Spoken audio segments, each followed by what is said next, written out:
নমস্কার বন্ধুরা, রিম্পির শখের চাবিকারি চ্যানেলে আরেকটি ভিডিওতে আপনাদের স্বাগত জানাই। সবাই কেমন আছেন? আশা করি ভালো আছেন। আমরা ভালো আছি। আজকে নিয়ে চলে এসেছি ফিশ কাটলেট কীভাবে বানাবো। তার জন্য দেখে নিন, আমি আগেই পরিষ্কার করে মাছ ধুয়ে ভেজে নিয়েছি, আলু সেদ্ধ করে নিয়েছি, লঙ্কা গুঁড়ো, জিরে গুঁড়ো, ধনে গুঁড়ো, নুন, আদা, রসুন, পেঁয়াজ, ডিম আর একটা বিস্কুটের গুঁড়ো, সর্ষের তেল। হলুদটা দিতেও পারো, নাও দিতে পারো, আমার লাগেনি। লেবু থাকলে দিতে পারো, নাও দিতে পারো, আমি দিইনি।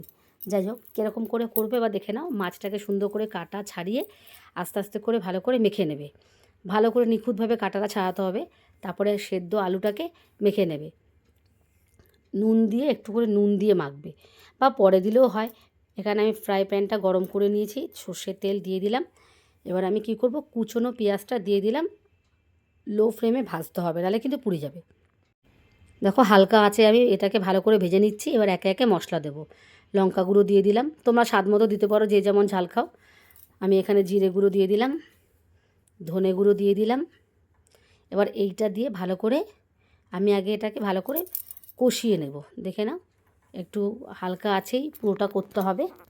ওই যে বললাম, হলুদ দিলেও ভালো, না দিলেও ভালো। তেল ছেড়ে এসছে, এবার আমি নুন দেবো। নুন দিয়ে এটাকে ভালো করে একটু কষিয়ে নেব।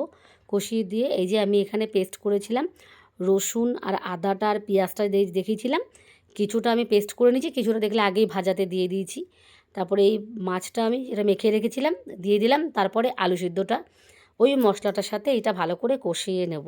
আগেই আমি যাতে তেল ছেড়ে এসছে তারপরে এটা দিয়েছি, মশলাটা আগেই কষানো প্রায় হয়ে এসেছিলো। তারপরে আমি এই মিশ্রণটা দিয়ে ভালো করে এটাকে মাখিয়ে নেব।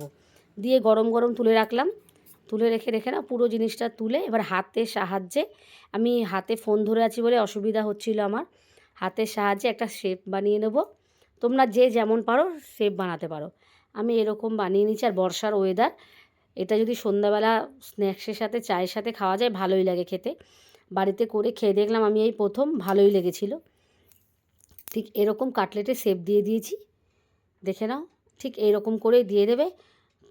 এবার আমি এই বিস্কুটের গুঁড়োটা, এটা আমার হচ্ছে টোস্ট বিস্কুট, এটা ভালো করে গুঁড়োটা করে, বাড়িতে আমি গুঁড়োটা করেছি মিক্সির মানে এতে।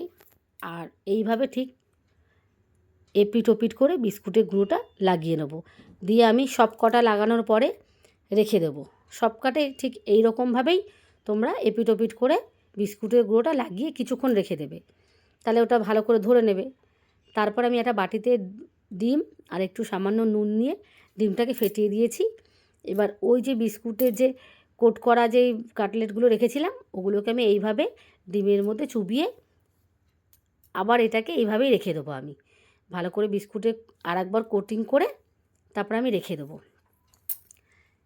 এরকম একইভাবে তোমরাও করে রাখতে পারো, যদি তোমাদের ভালো লাগে আমার এই ভিডিওটা। একটু আমার পাশে থেকো।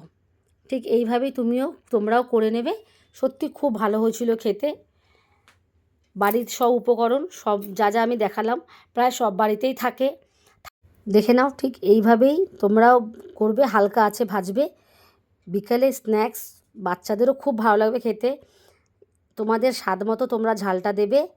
আমার পাশে থেকো বন্ধুরা, ভিডিওটা শেয়ার করলাম, এভাবে করে দেখো, সত্যি খেতে ভালো লাগে। আমার তো খুবই ভালো লেগেছিলো।